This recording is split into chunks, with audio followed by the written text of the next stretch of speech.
नमामि धन्वन्तरिमादिदेवं सुरासुरैर्वन्दितपादपद्मं लोके जरामृत्युनाशं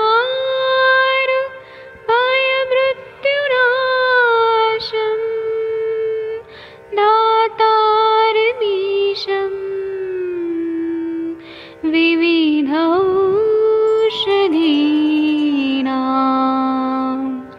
शङ्खं चक्रं जलौकां दधतं मृतघटं चारुतोर्भिश्चतुर्भिः सूक्ष्मस्वच्छादिरुद्यं शुकपरिविलसन् मौलिमं भोजनेत्रं कालाम्बोदोज्ज्वलाङ्गं कटितटविलसत् चारुपीताम्बराढ्यं वन्दे धन्वन्तरिन्तं निखिलगदमिव प्रौढदावाग्निनीलम्।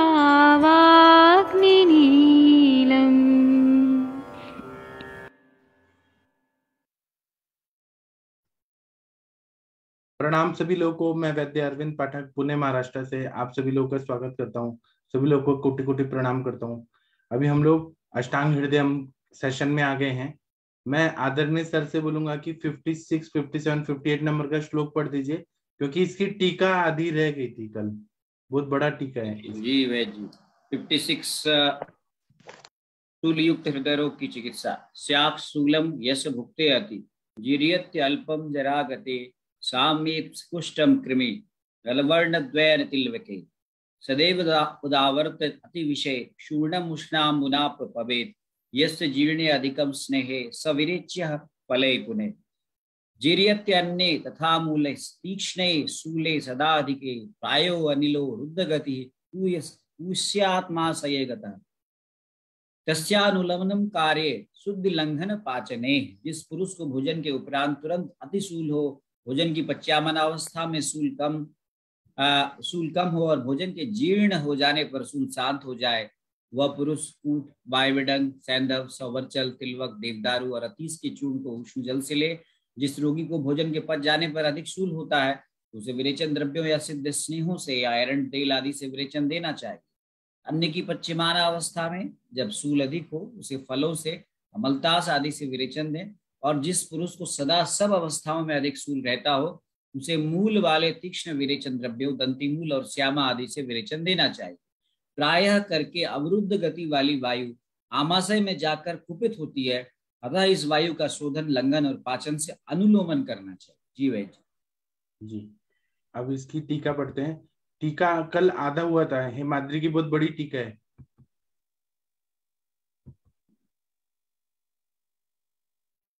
जी, ये कोई पढ़ेगा? वीट शूल में जानिया, ये वाला पढ़ना है। ये भी अभी एक पेज की टीका है। कौन पढ़ना चाहता है? इतना संस्कृत में पढ़ने का हिम्मत किसका है? कोई भी नहीं पढ़ रहा अभी आज। तो हम पढ़ दें वैद्य जी? बहुत बड़ा है, एक पेज है बहुत। अच्छा, तो इतना लंबा पढ़ने का तो चलिए इसको शुरू का पढ़ दीजिए और लास्ट का पढ़ दीजिए, बाकी आप एक्सप्लेन कर दीजिए तो अच्छा रहेगा।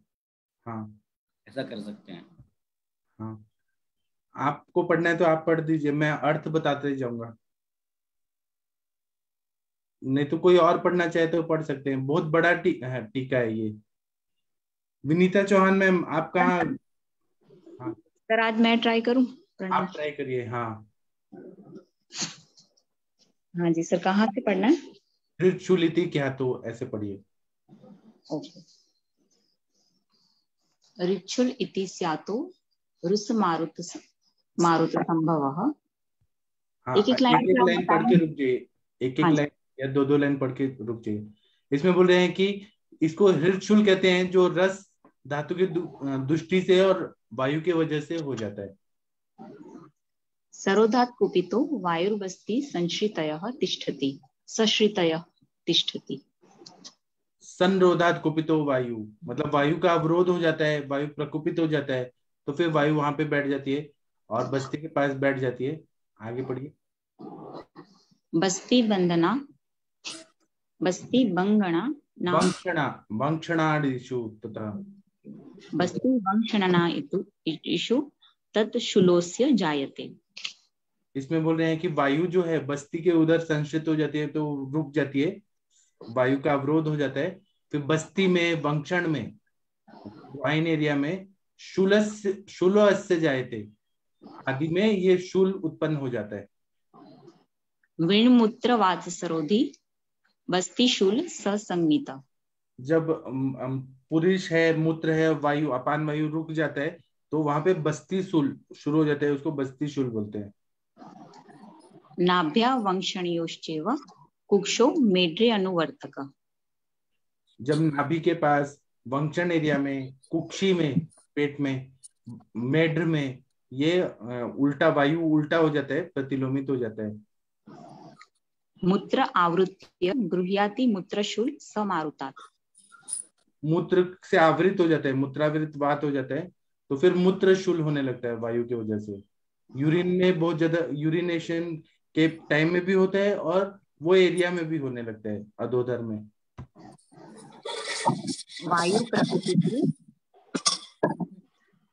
वायु प्रकुपितो ग्रस्य वृक्षाहारस्य देहि। इसका मतलब यह है कि वायु रुक जाता है, वायु का अवरोध हो जाता है, कोष्ठ में जो अग्नि है उसको मंद कर देता है। पावक मतलब अग्नि को मंद कर देता है। सर मतलब यहाँ पे हृदय रोग के साथ जो CRF वगैरह के सिम्टम्स मिलते हैं, हाँ, उससे हम रिलेट कर सकते हैं। हाँ। वात रुणद्री कोष्ठस्य मंदीकृत्य तु पावकम।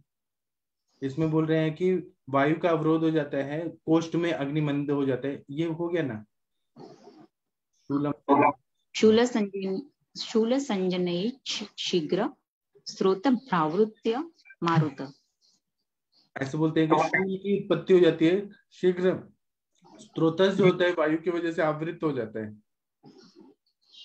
दक्षिण यदि वाम कुक्षिमादाय जायते। दक्षिण साइड में या वाम साइड में, लेफ्ट या राइट, राइट या लेफ्ट में ये कुक्षी में आके और पेन शुरू हो जाता है। सर्वत्र वर्धते क्षिप्र भ्रमिण श्वास घोषवत।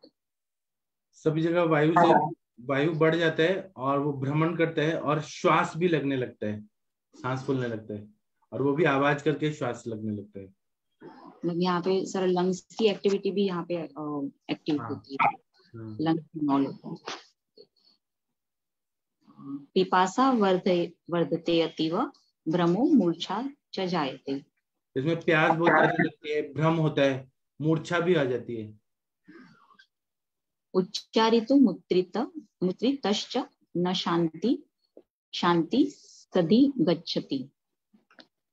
इसमें यूरिन पास करने के बाद भी ठीक से, क्योंकि यूरिन अच्छे से पास नहीं हो रहा है तो ना तब भी शांति नहीं प्राप्त होता है। विटशूलमेत जानी यादविक। विटशूलमेत जानी यादविशक परम। आप 5-6 लाइन पढ़ दीजिए, मैं एक बार में ही बता देता हूँ। 5-6 लाइन पढ़ दीजिए। हाँ सर। वेदना च तृषा मूर्छा आनाहो गौरवारुचि कास श्वासो च हिक्का च शूलस्योपद्रवा स्मृता स्वैर्निदाने प्रकुपितो वायुसन्नि हितस्तदा कफपिते समावृत्य शूलकारी भवेत् भुक्तो जीर्यते यच्छूल तदेव परिणामजम्। इसका मतलब क्या है कि यहाँ पे वेदना होती है, पेन होता है, बहुत ज्यादा प्यास लगती है, मूर्छा होता है, अनाह होता है, पेट फूल जाता है, गौरव होता है, उधर गौरव होता है, अरुचि होता है, श्वास कास, हिक्का होता है, शूल होता है, ऐसे उपद्रव हो जाते हैं। स्वनिदाने प्रकुपितो वायु, अपने अपने निदान से वायु प्रकुपित हो जाता है। सन्निहितस्तदा मतलब वहां पे जुड़ा हुआ वायु जो है उसकी वजह से वायु प्रकुपित हो जाता है। कफ पित्त समावृत शूलगर भवेत् बलि, कफ और पित्त जो है ये भी साथ में जब आ जाते हैं, आवृत करता है तो शूल बहुत ज्यादा बढ़ता है, बलवान रूप से शूल बढ़ जाता है। भूख रहती है शूलम तदेव परिणामजम। खाना खाने के बाद, खाना पचने के बाद जब शूल होता है तो उसको परिणाम शूल बोलते हैं। तस्य लक्षणम अप्येतत् समासेन विधीयते। आधामन पूरा ही खत्म, उदाहरित तक करिए पूरा। जी सर। आधमान आटोप विणूत्र विबंधारती वे पने। स्निग्धोष्णे प्रशम याति वातिक तद्वेभिषक। तृष्णादाहार अतिस्वेद कटु अम्ल लवणोत्तरम। शूल शीत संप्रशाय शूल शीत संप्राय पैतिक तद्वेभिषक। छर्दी हल्लास सम्मोह स्वल्प दीर्घ संतति। कटुतिक्तोपशांतो च तद्विगेय कफात्मकम्। ससृष्ट लक्षण बुद्धा त्रिदोष परिकल्पयेत। त्रिदोषमजसाध्य स्यात् क्षीणमास बलानलम्। जीर्णे जीर्यत्य जीर्णे वा यच्छूल मूल उपजायते। पथ्यापथ्य प्रयोगेण भोजना अभोजनेन वा न शमयाति लिय मासो अन्नद्रव उदाहत। इसमें आप बोल रहे हैं कि ये परिणाम शूल जो है उसके लक्षण क्या बता रहे हैं। तस्य लक्षणम अपि है तत् समासेन विधीयते। उसके लक्षण इस तरह से बताया जा रहा है। आधमान होता है, आटोप होता है, पुरुष रुक जाता है, मूत्र का विबंध होता है, अरति होता है, बहुत ज्यादा पेन होता है, मतलब कंपन होता है। इसमें परिणाम शूल में स्निग्ध और उष्ण जब देते हैं, प्रशम हो जाता है, उससे वायु का जो रहता है, वायु शमन हो जाता है। उसी तरह से पित्त का इन्वॉल्वमेंट ज्यादा अगर रहेगा तो तृष्णा होगा, दाह होगा, अरति पेन होगा, स्वेद प्रवृत्ति होगी, और कटु अम्ल लवण का सेवन ज्यादा करने से ये बढ़ जाता है, पित्तज वाला जो पेन है। शूलम शीतम शम, शूल शीत शम प्राय। शूल जो है ना, अगर ठंडा चीज कुछ लेते हैं, शीत चीजें, ठंडा पानी वगैरह, तो वो शांत हो जाता है। पैतिक तद भवेद भिषक, ऐसा बता रहे। उसके बाद में बोल रहे हैं छर्दी हिरलास। छर्दी होता है, ये कफ वाला बता रहे हैं। उल्टी आती है, जी में चलाता है, सम्मोह होता है। स्वल्प रुग दीर्घ संतति, मतलब यहाँ पे सांस लेने में तकलीफ होती है और पेन भी होता है, थोड़ा सा पेन होता है और सांस लेने में तकलीफ होती है। कटु तिक्तोपशांतो च तज विज्ञ कफात्मकम। अब ये परिणाम शूल में ही कटु और तिक्त का जब सेवन करते हैं, कफ टाइप का जो परिणाम शूल है उसमें फायदा होता है। संश्लिष्ट लक्षण बुद्धवा द्विदोष परिकल्पयित। जो दो दोष के जब रहते हैं तो दो दोष के सिम्टम रहते हैं, वात पित्त, पित्त कफ, वात कफ। और त्रिदोषम असाध्यम स्यात्, 3 दोष वाला जो रहते हैं वो असाध्य हो जाते हैं। क्षीण मास से बलानलम, जिनका मांस और बल क्षीण हो गया है उनका असाध्य हो जाता है। जीर्णे जीर्यते जीर्णे वा यत् शूलम उपजायते। खाना पचे या पचने के टाइम पे या खाना पचने के बाद में जो शूल हो जाता है, पथ्यापथ्य प्रयोगेन भोजना अभोजनेन वा, उनका खाना पथ्य का सेवन करने से या अपथ्य का प्रयोग करने से, खाना खाने के बाद या खाना खाने न खाए हुए, न शमम याति नियमात स्वन्न द्रव उदाहरता, उसमें शम नहीं मिलता है, इसको अन्न द्रव शूल बोलते हैं। मतलब उसमें कोई नियम नहीं रहता है, वो कभी भी पेन होने लगता है, खाना खाए या ना खाए, पेट में दर्द होता है। मतलब एक तरह से अल्सरेशन जो होता है, ड्यूडेनल पेप्टिक अल्सर के ही ये सारे टाइप्स बता रहे हैं, तो ऐसा हो जाता है। अब इसका मेडिसिन बता रहे हैं, कौन पढ़ेगा? आप पढ़ना चाहती हैं? अभी और है पूरा पेज। जी सर, पढ़ते हैं। हाँ, श्रृंगी द्विजीरक 5-6 लाइन पूरा, ये लास्ट तक पूरा पढ़ दीजिए। जी सर। श्रृंगी द्विजीरक धान्य वृत्तदारुक पत्रकैः तुम्बुरुणि भद्रदारु क्षाराश्च लवणानि च अजमोदा तालमुली विशाला भूतिकवचा कोशातकी पटोल च बृहत्पत्र गंधके यावन्त्यानि चूर्णानि मंडूर द्विगुण तत् गौमूत्र त्रिफलाक्वाथे निषिक्त लोह चूर्णितम् कंदा कटा श्रृंग बेर श्रावणी केशरा अंजय रसे सव ज्रवली जैसस्य तालसमस्य च। ठीक है सर, कि आगे पढ़ूं? पूरा कंप्लीट लास्ट तक। ओके। भावयित्वे कतश्चूर्ण गोमूत्रे अष्टगुणे पचेत चतुर्गुणे त्रिफल जले क्वाथे वा दर्विलेपनात् उपयुञ्जित मतिमान यथा दोष यथा बलम ये च कुक्षिगता रोगा ग्रहणी मार्दवादय अर्षासी च प्रवृद्धानि शूलानि जठराणि च मदो दोषाम वाताश्च कफनीलम वाश्च ये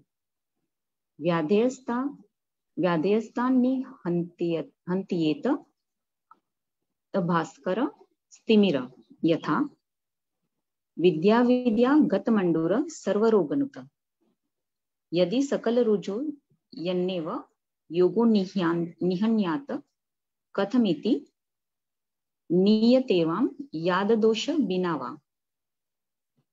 तदखिल मुनि वाक्य। सर थोड़ा ऊपर कर दें, स्क्रॉल कर दीजिए थोड़ा ऊपर से। तदखिल मुनि वाक्य प्राप्त तत्वार्थंगो नियतम अमृत वाक्यो वल्लम स्यादुरुणाम आशुभुक्तो यदे पिष्टम ब्रक तत्र सस्थितम कंदमाणास्थि सहार खंड कर्णर सैरद तंडुलीयक शोणो मात्रिकमेव च वृश्चिव बृहति भंग तत्क्षणान् केसरांजने। जी अभी रुक जाइए। अनुरिता मैम आप अर्थ बताएंगी संस्कृत का? अनुरिता मैम। सर पूरे इसका सर? हाँ अर्थ बताने का कोशिश करिए ना, तो मैं बताता हूँ। श्रृंगी द्विज्वर का धान्य मतलब श्रृंगी शायद शुंठी है सर? नहीं मैं बताता हूँ। श्रृंगी जो है वो कर्कट श्रृंगी है। द्विजीरक मतलब नॉर्मल जीरा और स्याह जीरा। धान्य लेना है धन्या। विद्ध दारू मतलब देवदारू और उसके पत्र उसका लेना है। पत्र का ही मतलब पत्रक मतलब क्या होता है? तेज पत्ता लेना है। सर तेज पत्ता रहता है। हाँ तुम्बुरुणी भद्र दारू, तुम्बुरु लेना है। भद्र दारू मतलब देवदार लेना है। शार लेना है, लवण लेना है। ये सब शूल के लिए बता रहे हैं। अजमुदा लेना है, तालमुल लेना है, विशाला मतलब इंद्रायण लेना है, भूतिक वचा, कोशातकी पटोल लेना है, कोशातकी लेना है, बृहति पत्रक लेना है, गंधक लेना है। इन सब का चूर्ण बना के मंडूर दुगुना डालना है। फिर गोमूत्र लेना है, त्रिफला क्वाथ में लोह चूर्ण जो बनाए वो डालना है। फिर कंदा कटा श्रृंगवेर, कंद लेना है, उत्कट लेना है, श्रृंगवेर मतलब शुंठी लेना है, श्रावणी वनस्पति लेना है, केशरांगजे केशर लेना है। इन सब का रसे सवज्र बल्ली जाता है, तालसमस्य सवज्रक लेना है और तालिस पत्र ये लेना है। इन सब का भावना देना है। भावना दे के ये चूर्ण को गोमूत्र में 8 गुना पकाना है। फिर 4 गुना त्रिफला क्वाथ लेना है, या फिर त्रिफला क्वाथ में या फिर दर्वी लेपनाथ, दर्वी का लेप लगा देना है। उपयुंजित मतिमान, इनका प्रयोग करना है। जो बुद्धिमान है ना, जैसे दोष है उस हिसाब से इसका प्रयोग कम ज्यादा करके मात्रा में प्रयोग करना है। ये च कुक्षिगता रोगा ग्रहणी मार्दवाद है। जो कुक्षिगत जितने भी रोग हैं या ग्रहणी रोग हैं उनमें काम करता है। अर्श रोग है, बहुत ज्यादा शूल है, पेट में दर्द है, उन सब में काम करता है। मदो दोष आम वातश्च, मद का जो दोष है मतलब जो ये हो रहा है मतलब जिसको नशा चढ़ा है या आम बात है। कफा नील भवाशय, कफ और नील वायु की वजह से जो है उसमें काम करता है। व्याध्यस निहंत्यस भास्कर तिमिर यथा, ये सारे व्याधियों को निहंती दूर करता है। जैसे सूर्य आते ही अंधकार चला जाता है, भास्कर तिमिरस यथा। विद्यागत मंडूर सर्वरोगुण, थोड़ा थोड़ा इसमें मंडू डालते हैं तो सभी रोग को दूर कर देता है। यदि सकल रुजो यद्नैव योगो निहनत कथमपि निर्दय यादि दुष्मनावा, ये सभी तरह के दर्द को ठीक कर देता है। यदि सकल रुजो यद्नैव योगो निहन्यात्, मतलब ये सारे रोगों को ठीक कर देता है। तो किस तरह से हम सोचेंगे कि ये दोष के बिना है, सबको ये ठीक कर देता है। तद अखिल मुनि वाक्य, मतलब ये ऋषि मुनि लोग का वाक्य जो है, तत्वार्थ रत्नोन्यत अमृत वाक्यो वल्लभ स्यात् गुरु नाम, ये जो ऋषि मुनि लोग का जो वाक्य है, तत्व का अर्थ समझना चाहिए, यह अमृत वाक्य है और ये गुरु के मुख से सुनना चाहिए। आशुभुक्त यवे पिष्टम अभ्र तत्र संसितम, हमें क्या करना है, यव लेना है और उसमें अभ्रक भस्म डाल के रखना है। कंदमाणास्थि संहार, कंदमाण नाम की वनस्पति है, अस्थि संहारक लेना है। खंड कर्ण रसे रधा, ये सब डालना है। तंडुलियक शोणो आत्रिमेव च, तंडुलियक जो साग है उसका लेना है। ये सारी वनस्पतियां लेना है। वृश्चिव बृहति तत्क्षणात् केसर अंजनी, केसर लेना है और अंजन विरंजन लेना है। पेशण, आगे बढ़ते हैं आगे, ये पूरा पढ़ दीजिए। कौन पढ़ेगा? आशा मैम आप कंप्लीट कर दीजिए पूरा। हाँ जी सर। पेशण भावन कुर्यात्, पेषण भावन कुर्यात् पुट वानिकेशो भिषक यादद्रक तत्स्या क्षुद्धिरेव विहायसम् स्वर्णमाक्षिकशाण च अद्मात निर्वापित जले त्रिफलेष्वचूर्ण व चूर्ण्यं वा लोह पित्तादिक पुनः बृहत्पत्रकरी कर्ण त्रिफला वृद्धदारके माणकंदा स्थिसहार शृंग वेरभवे दशमूली मुंडिति तालमूली समुद्भवे साधु यत्नेन बुद्धिमेव मयोजयेत वसीर भाल मधुपणिं चूरकम् तंडुलीय च वर्षा भूतत्ता शोध अध्वमेव च पार्श्वेतु जीर्ण मंदिर गोमूत्रेण दिनत्रयम् अंतर्बाष्पं दग्न च तथा स्थाप्य दिनत्रयम् विचूर्णित शुद्धिरिव लोहाकरस्य दर्शिता जयन्त्या वर्धमानस्य आद्रकस्य रसेन वा पयस्याश्चानुपूर्वेण मर्दन रसशोधनम् गंधक नवनीताख्य कुटित लोहभाजने त्रिधा चंडातपे युक्त भृंगराज रसाप्लुतम् ततो वही द्रवीभूत त्वरित वस्त्र गालितम् यत्नारंगस्य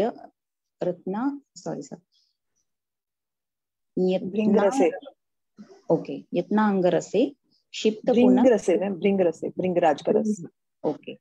यत्ना भृंगरसे क्षिप्त पुनः शुष्क विशुद्धति गगनाद्विपलचूर्ण लोहस्य फलमात्रकम् लोहकिट्टफलार्ध च सर्वमेकत्र संस्थितम् मंडूकपर्णी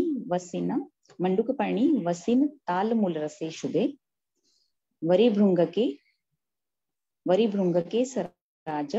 केसराज मार्गस्थैस्तथा त्रिफला भद्रमुस्ताभि स्थालीपाक विचूर्णितम् रसगंधकयो कर्ष प्रत्येक ग्राहमेकत् तन्मनाश्च शिलाख्ये यत्नत् कज्जलीकृतम् वचा चव्य यवानी च जीरके शतपर्णिका व्योषमुस्त विडंग च ग्रथित खरमंजरी त्रिवृता चित्रकोदंती सूर्यावर्त स्थितथा।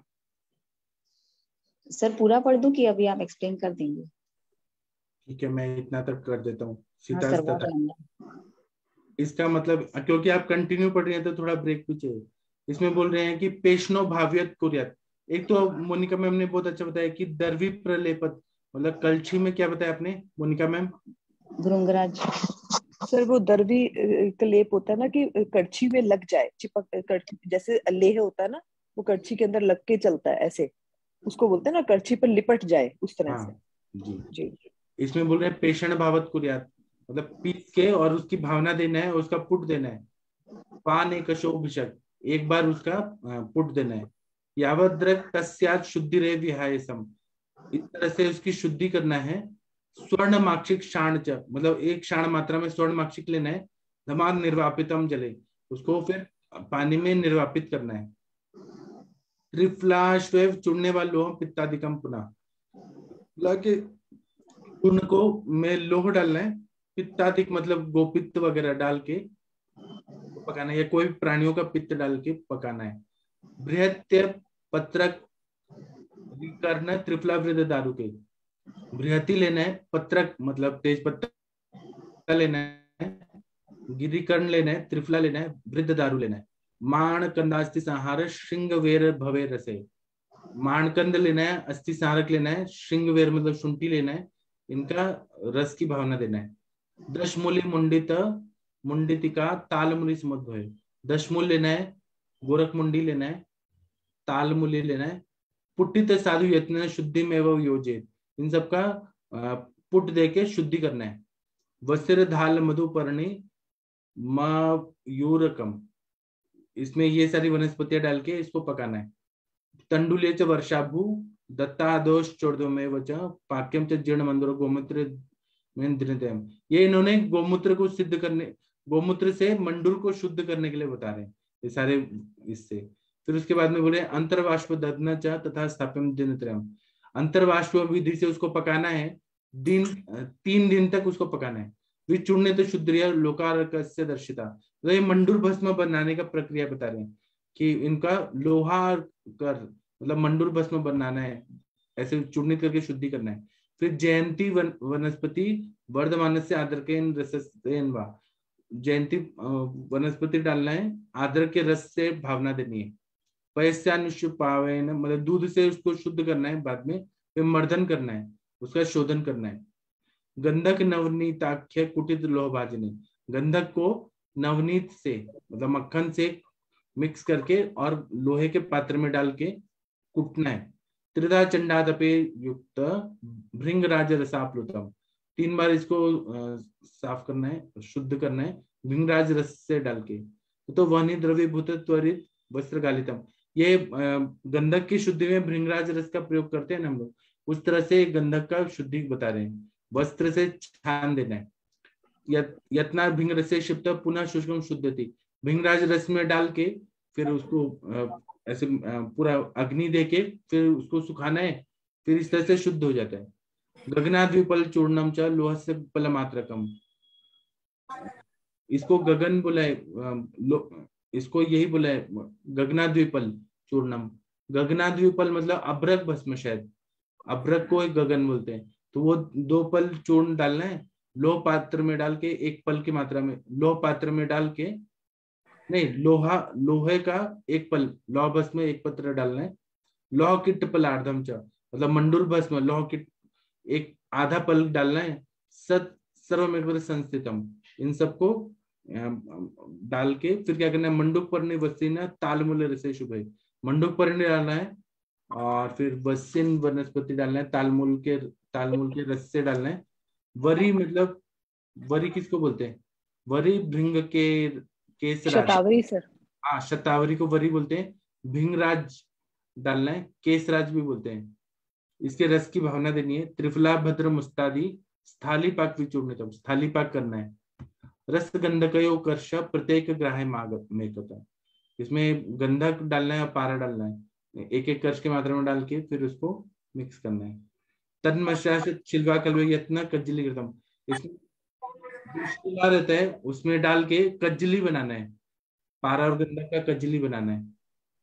आगे पढ़िए। वचा चव्य, नहीं मैं ही पढ़ता हूँ। वचा और चव्य यवानी जीर के शतपत्रिका, वचा डालना है, चव्य डालना है, यवानी डालना है, जीरक डालना है, शतपर्णिका मतलब शतावरी, व्योश डालना है, त्रिकटु डालना है, मुस्ता विडंग और ग्रथित मतलब शायद बच्चा को बोलते हैं। चित्रक दंती सूर्यावर्त सितास तथा, ये सब डाल के फिर आगे ये करना है, मतलब मिक्स करना है। आगे भृंगमाण,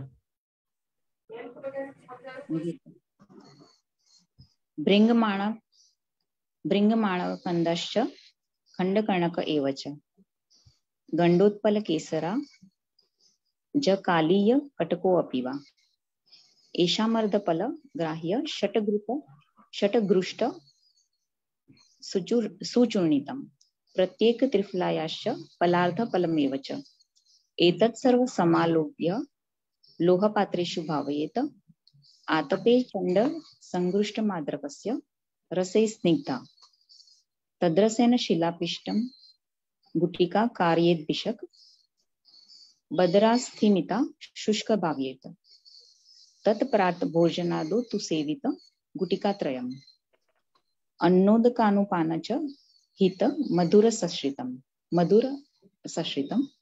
दुग्ध च नालिकेर च वर्जनीय विशेषतः भोज्य यथेष्टमिष्ट च वारी भक्ताम्ल सकांजिकम् अन्त्य अम्लपित्त प्लीहान शूल च परिणामजम् शोथोदर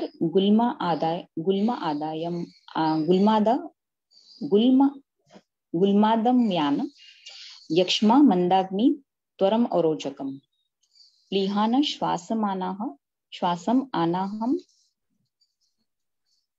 आनाहम माम वातम त्वराम्यम् गु यः खात्वो नीकेसा विश्रुतो युषो धात्री मुद्माभिः कृता रीर्य सगंड्रश्च ससेख्य कुलित्थान सविवर्जयेत् इति हेमाद्रि टीकायाम् आयुर्वेद रसायने अम्लपित्त प्रकरण सामस्येन निरूपितम्। अच्छा, तो ये अम्लपित्त का प्रकरण है, अम्लपित्त के बारे में बता रहे हैं। इसमें बोल रहे हैं कि भृंगमाण, भृंग मतलब शायद भिंगराज हो गया, मानव कंद करके कोई है, खंड कर्णक, ये सारी वनस्पतियां लेना है, दंडोत्पल लेना है, केसर लेना है, काल्य कटक लेना है, ऐशा मर्दपलम ग्राह्य, ये सभी आधा पल की मात्रा में लेना है, पट घृष्ट सुचूर्णितम, इन सबको कपड़े से छान के चूर्ण फॉर्म में बनाना है। प्रत्येकम त्रिफलायाश्च पलार्धम पल में हो जाए, प्रत्येक लेके त्रिफला का जो है आधा पल की मात्रा में लेना है या एक पल की मात्रा में लेना है। एतत् सर्वम संलोड्य लो पात्रेषु भावित, ये सबको लेके लो पात्र में भावना देनी है। आतपे सचंड घृष्ट मार्द्रकस्य रसे स्त्रिधा, मतलब धूप में रखना है, अदरक के रस की 3 भावना देनी है लो पात्र में डाल के। तदरसन शिलापिष्टम गुटिकम कार्यदूषण, फिर शिला में डाल के, शिलापिष्ट में पीस के, जो सिलबट्टा होता है उसमें पीस के गुटिका बनानी है। फिर बद्रास्तिमिता शुष्क भावे, मतलब जिस तरह से बेर का अंदर का गुठली होता है ना, उतना बना के फिर ऐसे गोली बना देना है गुटिका, और फिर सुखाना है उसको। तत्प्रातः भोजनातु सेवित गुटिका त्रयम, 3 गोलियां सुबह और शाम, सुबह भोजन के आदि में, भोजन के पहले ले लेना है 3 गुटिका। अन्नोदकानुपान च हितम मधुर संशितम, इसको अन्न और पानी के साथ, अनुपान के साथ लेना है। अगर मधुर रस के साथ ले तो ज्यादा फायदा होता है। और ये जब लेते हैं तो दूध दुग्धम च नारिकेल च वर्जनम विशेषता, दूध और नारियल नालिकेर ये वर्जन करना है। भोज्य यथेष्ट मिष्टम च वारी भक्ता आम्ल कांजिकम, खाना भरपेट खाना है, फिर पानी पीना है, और खाना खाने के बाद अम्ल कांजी का सेवन करना है। हन्यति अम्ल पित्तन प्लिहानम शूलम च परिणामजम, तो इससे अम्ल पित्त दूर होता है, प्लिहा शूल ठीक होता है, और परिणाम शूल ठीक हो जाता है।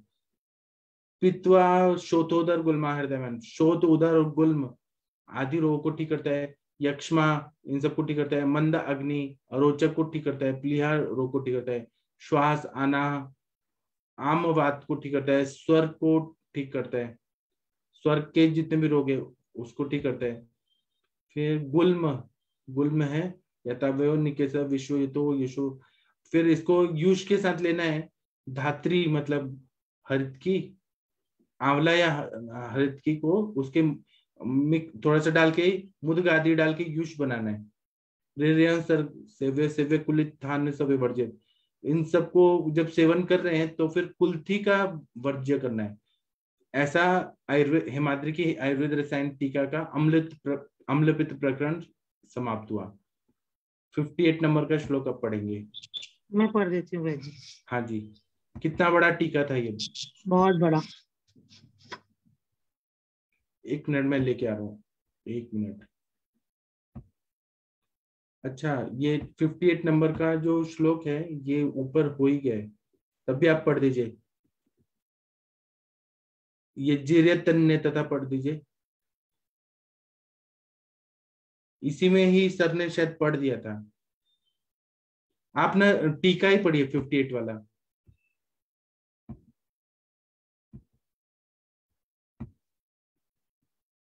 ये पढ़िए प्लीज मैम। प्रायो अनिलो रुद्ध गति। वंदना मैम। हाँ सर म्यूट था वैजी मेरा, मैं पढ़ रही हूँ। हाँ, आयु अनितो रुद्गति उप्यत्यामाशये गता तस्यानुलोमनं कार्ये शुद्धि लंघन पाचने बाहु वल्लेन मारुतो रुद्ध मार्ग आमशय गति प्रति। इसका मतलब, हाँ, इसका मतलब है कि वायु जो है उसका अगर रास्ता रुक गया है और वायु प्रकोपित हो गया आमाशय में जाके, तब उसका अनुलोमन कार्य करना है, उसका शुद्धि करना है, लंघन पाचन करना है, मतलब वायु को अनुलोमित करने का चिकित्सा करना है। और टीका में बाहुल्यन मारतो रुद्ध मार आमाशयगत कुप्यति, अगर वायु बहुत ज्यादा कुपित हो गया है, रास्ता रुक गया है, आमाशय में जाके कोप हो गया है जी, तब तस् मरुत शुद्धयादिमी अवस्था वशाद्यस्ते समस्तैर्वा अनुलोमनम कार्यम। तब वायु का शुद्धि करना है, अवस्था के हिसाब से हमें देखना है, समस्त चिकित्सा करना है। अनुलोमनम कार्य मतलब वायु का अनुलोमन करना है, अच्छे से अपान वायु निकल जाए उस तरह से हम लोग एरंड तेल दें, हृदकी दे, त्रिफला दे, कैसे भी वायु का अनुलोमन करना जरूरी होता है। और आयुर्वेद रसायन तो ऐसे डॉट डॉट डॉट डॉट दिया है, आयुर्वेद रसायन नहीं है इस पे। अब 59 नंबर का श्लोक। वंदना मैम, आपका बेटा का सब शुद्धि हो गया? आप जो ट्रीटमेंट दे रही थी हो गया पूरा? हाँ वैसे चल रहा है, बीच में उसको थोड़ा सा मतलब ज्वाइन करने थे ना, ये सब कॉलेज में जाना था, तो अभी उसका मैं बीच में कह रहा था स्टिफनेस वगैरह हो रही है, तो नीरू दे रही हूँ उसको 3 दिन के लिए, और फिर उसके बाद रात में मात्रावस्थी दूंगी। आप तो बोली थी अमेरिका जा रहे थे ना? हाँ अमेरिका से आ गया ना वो, यहाँ पर उसको सितंबर में है उसका जो ज्वाइनिंग है मिनीसोटा में, तो फिर सर ने यहाँ का भी दिलवाया, अभी दिल्ली का भी दिलवाएंगे कि किसी तरह उसका मन बन जाए कि वो इंडिया में ही पढ़ाई करे। तो आईआईटी ये कानपुर वाला उसने क्वालिफाई कर लिया है, और उसका जो ब्रांच है वो ज्यादा इंटरेस्टिंग लग रहा है उसको, जो वो अभी उसका मतलब है वहां पर। यहाँ वाला जो क्वालिफाई किया है इसने, उसको उसमें उतना इंटरेस्ट नहीं आ रहा, तो अगर यहाँ मन लग जाता है तो यही करेगा इंडिया में, नहीं तो फिर सितंबर तक ठीक हो जाने के बाद वहां जाएगा। तब तक एस्ट्रोलॉजिकली उसका वो भी ठीक हो जाएगा, जो चंद्रमा वगैरह नीच का है तो वो भी ठीक हो जाएगा। जब तो कौन सा सब्जेक्ट, कौन सा इंजीनियरिंग? उसका ऑप्टिक्स में मतलब वो काम कर रहा था ना सर जी, बायो, मतलब बायो फोटोनिक्स में था उसका, वो ऐसे माइक्रोस्कोप्स जो स्किन के काफी अंदर तक देख लेते हैं, कुछ ऐसा वो बना रहा था वहाँ कैमरास वगैरह, तो वो काम वो चाहता है कि वही करना। और न्यूरो साइंस में काम है उसका, यानी कि चूहों के ब्रेन के ऊपर असर देखना कुछ चीजों का, तो वो उसी में वो इंटरेस्टेड है। अगर वहाँ यहाँ पर उसको ये इंटरेस्ट जागृत हो गया तो यही करेगा। और उसके बीच में आईआईटी दिल्ली का भी कोई एमओयू होने वाला है शायद, तो अगर वो आईआईटी दिल्ली का भी भरेगा, वो उसको जो ब्रांच वो वहाँ पढ़ रहा था, जो कर रहा था, वो सेटिस्फेक्शन नहीं मिल रहा उसको यहाँ पर। क्वालिफाई तो वहां पे ज्यादा अच्छा टेक्नोलॉजी होगा, टेक्नोलॉजी अच्छी है और वहाँ का इंफ्रास्ट्रक्चर अच्छा है, और साथ में जो वर्किंग कल्चर है वहाँ का उसको कहता है ज्यादा अच्छा है। अच्छा, आपके 2 बेटे हैं ना? नहीं मेरे एक बेटा, एक मेरे देवर का बेटा है, तो वो मेरे पास ही आके रह के पढ़ता है, तो इसलिए ऐसे सब लोग कहते हैं 2 बेटे। अच्छा, मतलब वो आपका भी बेटा एक्चुअल ही में है। एक ही बेटा है जो अभी हाँ आईआईटी, जो, हाँ जी उनका नाम विनायक है। जी जी जी। जी, तो आप क्या ट्रीटमेंट दे रही हैं अभी? लेखन अभी बस? तो वैसे बस मेधा सागर उसका चल रहा है, और साथ में लिवर टॉनिक चल रहा है। बीच में सीरम बिलिरुबिन थोड़ा सा बढ़ा था, तो उसको वो तो कंट्रोल आ गया, ठीक हो गया। आरोग्य वर्धिनी लिवोसेप सिरप दिया था उसको, तो कंट्रोल है उसका। अभी अभी केवल मेधा सागर दे रहे हैं, और साथ में बीच में जैसे हो रहा था ना प्रॉब्लम्स, उस हिसाब से सिंगनाथ वगैरह दिया था। और अभी तो ऐसा कुछ नहीं है, केवल अस्थि पोषक मेधा सागर बस। ये और मैंने आप कुछ और नस्य वगैरह भी कर रही थी ना? नस जी वो मंगा तो लिया, आपने भेजा भी है मुझे शीरवाला का। नस से अभी स्टार्ट नहीं किया है मैंने। अच्छा, हम्म, आपका बेटा बहुत इंटेलिजेंट है, आशा मैम भी यही बोल रही है चैट बॉक्स जी में। जी। बहुत मतलब बहुत अच्छा बच्चा है, आप खुद इंटेलिजेंट भी है। तो इंटेलिजेंट है, वरना मैम सुबह सुबह इतना पढ़ती हैं, तो वो संस्कार भी तो आता है जीन से। सर भी इंटेलिजेंट है, आप भी हैं इंटेलिजेंट। सर तो बहुत इंटेलिजेंट है। आप उनको ये टीचर्स डे के दिन लाएंगी सर को? हाँ सर, मैं देखती हूँ तो टीचर्स डे के दिन वो सुबह से ही कार्यक्रम चालू कर देते, तो मैं मॉर्निंग में ले आऊंगी उनको, लेकिन हाँ यही होंगे वो। जी। हाँ, ठीक है। ये कृमि हृदरोग की चिकित्सा कौन पढ़ना चाहेगा? कोई भी पढ़ सकता है, एक लाइन तो है। कौन पढ़ेगा? अनुरिता मैम, आपके बच्चे भी नहीं पढ़ते हैं, आप भी नहीं पढ़ रही हैं। हाँ सर पढ़ती हूँ। आपके बच्चों के आपने डांट के क्यों रखा है? उनको बोले ना संस्कृत पढ़े, ऐसे पढ़ते सर पढ़ते अभी सीख जाएंगे। फर्स्ट ईयर में संस्कृत सीख रहे हैं सर। आपने उनको कोई पढ़ाया नहीं सर। तो आना चाहिए, संधि आप समास पढ़ाया क्या? ठीक है, पढ़िए कृमि पास। की चिकित्सा। हाँ सर ये 53 वाला ना? 59। 59। हाँ, या पढ़िए। कृमिघ्न औषधम सर्वे कृमिज हृदरोग चिकित्सा कृमिघ्नम औषधम सर्वे कृमिजे हृदयाय में कृमिजन्य हृदरोग की संपूर्ण कृमि नाशक औषधि बरतनी चाहिए। बरतनी चाहिए। हाँ, औषध ये क्या इसमें लिखा है सर शब्द? आगे अभी वो तृष्णा रोग का बाद में पढ़ेंगे, अभी हम। मैम बरतनी लिखा है, बरतनी मतलब यूज करनी चाहिए। Okay thank you ma'am. जी मैम, जी मैम, हिंदी ऐसे यहाँ का लोकल लैंग्वेज में बरतनी बोल देते हैं मैम। हाँ वही मुझे लगा वर्ड अलग है। जी जी मैम। ओके ये तो बहुत बड़ा है। ये अभी हम छोटा सा टीका पढ़ेंगे, फिर हम रुकेंगे। तृष्णा रोग हम कल पढ़ेंगे। कृमि इसका टीका कौन जाएगा? कोई और को पढ़ाते हैं ना, कौन पढ़ेगा? सबसे इंटेलिजेंट कौन है? कमल मैम आप पढ़ेंगी या आरती शर्मा मैम?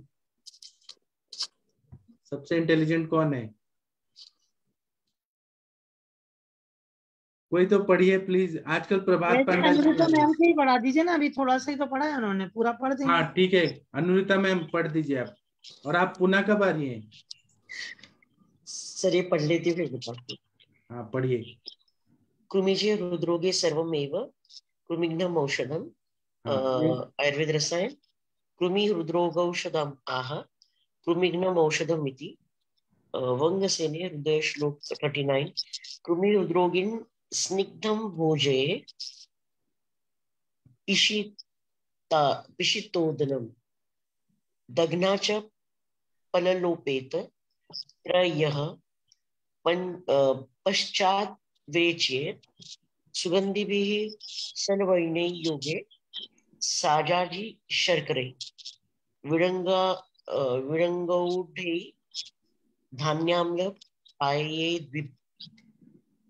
पायेत इतिम उत्तमम हृदि स्थिता पतन्त्येयम अद पतन्त्येव मद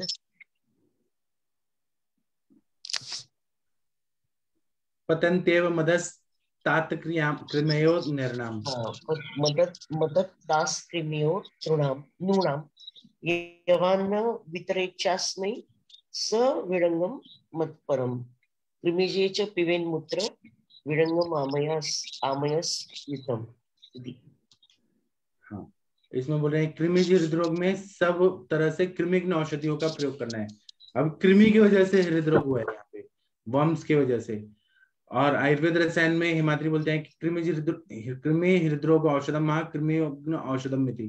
कृमिग्न औषध मिति, ये जो श्लोक है इसका मतलब है कि कृमिज हृदरोग के लिए औषधि बता रहे हैं। अब इन्होंने वंगसेन, क्योंकि इनके फेवरेट है वंगसेन, तो वंगसेन ने हृदय रोग श्लोक नंबर 39 में बोला है कि कृमि हृदरोग में स्निग्ध भोजे पिशितो दिनम, पहले स्निग्ध भोजन देना है, थोड़ा पिष्ट में पदार्थ देना है और चावल देना है। दधना च प्रलो पेतम त्रयम, 3 दिन तक दधी वगैरह देना है। अभिसंधि चीजें देनी है कि कृमि जो है ना वो पूरी तरह से कोष्ठ में आ जाए। पश्चात विरेचित, बाद में विरेचन देना है। सुगंधि भी स लवण योगे सजाजी शर्करे, सुगंधी द्रव्य देना है, लवण का योग देना है, अजाजी का योग देना है शर्करा के साथ। विडंग गाढ़े धान्याम्ल, विडंग देना है और धान्याम्ल के साथ पिलाना है उसको, विडंग और धान्याम्ल के साथ। हृदय स्थित पत्यंते मध स्यात् कृमि निर्णाम, जो हृदय में स्थित जो कृमि है वो अधोमार्ग से निकलने लगते हैं। या वन वितरित आसमे से विडंगमत परम, इस सब में कृमि रोगों में ऐसे अन्न देने जो जिसमें विडंग डाल के दिया जाए, क्योंकि वो परम मतलब श्रेष्ठ है विडंग। कृमिज पिबेन मूत्र विडंगामय संयुतम, कृमिज हृदरोग में पिबेन मूत्र मतलब गोमूत्र में विडंग डाल के पिलाना है, तो उसे कृमिज जो हृदरोग है वो ठीक हो जाता है। इति हिमाद्री टीकायाम आयुर्वेद रसायने हृदरोग से प्रकरण समस्ते निरूपितम, इस तरह से हिमाद्री टीका का हृदरोग प्रकरण पूरी तरह से समाप्त हुआ। सर एक पूछना था सर, हाँ, ये हृदरोग आपने कभी देखा है सर? मैंने कभी नहीं देखा। मैं सारे टाइप्स के हार्ट डिसीज और कॉम्प्लिकेशंस डील कर चुकी हूँ, लेकिन आई हैव नेवर सीन कृमिज हृदरोग। कृमिज हृदरोग वाले पेशेंट में काटने जैसा वेदना होती है। मैंने अपने सर के क्लिनिक में देखा है, जमदग्नि सर के पास भी देखा है, और वो हमारे जुएकर सर के क्लिनिक में भी देखा है। उन्होंने विरेचन दिया तो फिर वो हार्ट का जो काटने जैसा वेदना था वो कम हो गया। कैंची से काटने जैसी वेदना होती है। मैंने जमदग्नि सर के पास देखा है मैंने। अच्छा, 2000 साल में मैंने देखा है, सर के पास ऐसे आए थे, सर ने बताया था कि ये देखो कृमिज हृदरोग के पेशेंट है। अच्छा, आशा मैम या उषा मैम, आप गणपति का कोई प्रेयर करेंगी अपने गुजराती भाषा में? उषा मैम या आशा मैम? सर गुजराती में तो नहीं, हम हिंदी में जो करते हैं रेगुलरली हाँ, वो कर दीजिए। हाँ,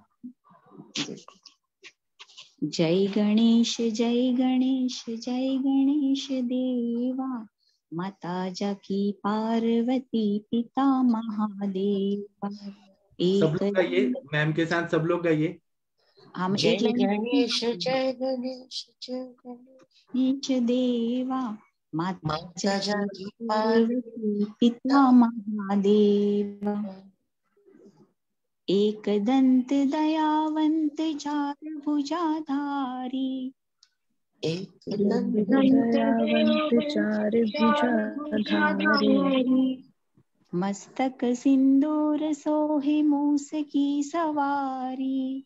मस्तक सिंदूर सोहि मूस की सवारी। हार चढ़े फूल चढ़े और चढ़े मेवा, हार फूल चढ़े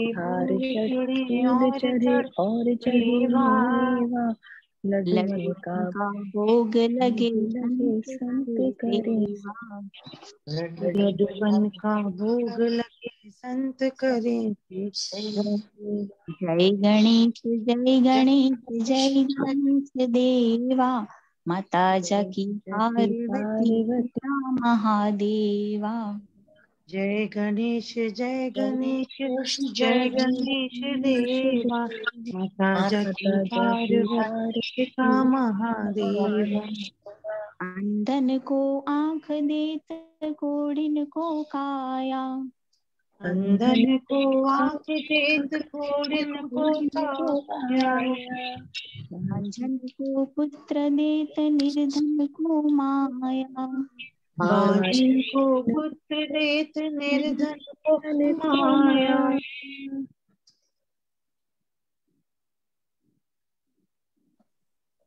आगे भूल गए। एक दंत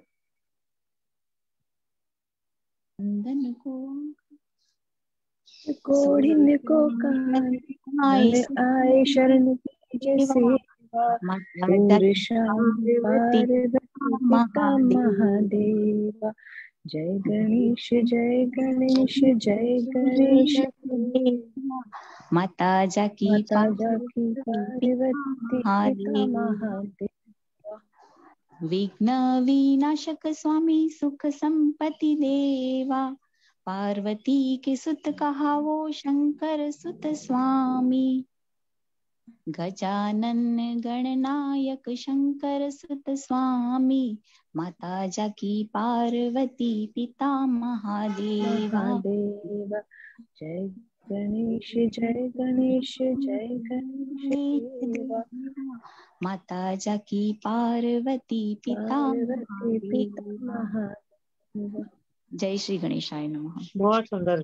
जय श्री गणेश में आखिरी के 2-3 लाइन हम लोगों ने गाए नहीं थे कभी। हाँ, ये हमने सुने भी नहीं। हाँ जी। और कमल मैम, अनुरिता मैम, आप मराठी में गाना चाहेंगी या उषा मैम गुजराती में गाना चाहेंगी? वंदना मैम आपने बहुत अच्छे से गाया। पीछे पीछे वो उषा मैम का सुन लेते हैं। उषा मैम गाएंगी। सर मुझे नहीं आता है गुजराती में नहीं आता गणेश जी का? नहीं, ज्यादातर हिंदी में गाते हैं। जयदेव गा लेते हैं सब लोग। हाँ, अनुरिता मैम आप जयदेव जयदेव गाइए। तो उनके पीछे पीछे हम लोग गाते हैं। Yes ma'am. वक्रतुंड महाकाय सूर्यकोटि समप्रभा, वक्रतुंड महाकाय सूर्यकोटि समप्रभा, निर्विघ्नं कुरु मे देव सर्वकार्येषु सर्वदा। निर्विघ्नं कुरु मे देव सर्वकार्येषु सर्वदा। सुखकर्ता दुःखहर्ता वार्ता विघ्नाची, सुखकर्ता दुःखकर्ता नुर्वी पूर्वी प्रेम कृपा देवाची, प्रेम कृपा देवाची, सर्वांगी सुंदर उटशेंधुराची, सर्वांगी सुंदर कंठी जळके मान मुक्ता फळाची, मुक्ता फलाची। जय देव जय मंगलमूर्ती हो श्री मंगलमूर्ती। जय देव जय मंगलमूर्ती हो श्री मंगलमूर्ती। दर्शन मात्रे मन स्मरणे मात्रे मन, दर्शन मात्रे मन स्मरणे मात्रे मन, कामना पूर्ती। जय देव जय देव जय देव जय देव। रत्न खचित फळा तुझ गौरी कुमरा, चंदनाची उटी कुंकुम केशरा, हिरे जळित मुकुट शोभतो भरा,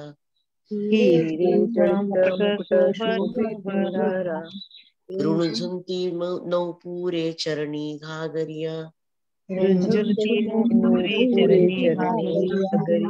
जय देव जय मंगलमूर्ती हो श्री मंगलमूर्ती। जय मंगलमूर्ती हो श्री मंगलमूर्ती। दर्शन मात्रे मन स्मरणे मात्रे मन, कामना पूर्ती। जय देव लंबोदर पीतांबर फणीवर वंदना,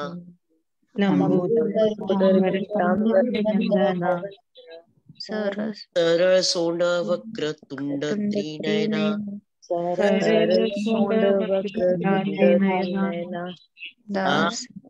रामाचा वाटपा हे सदना,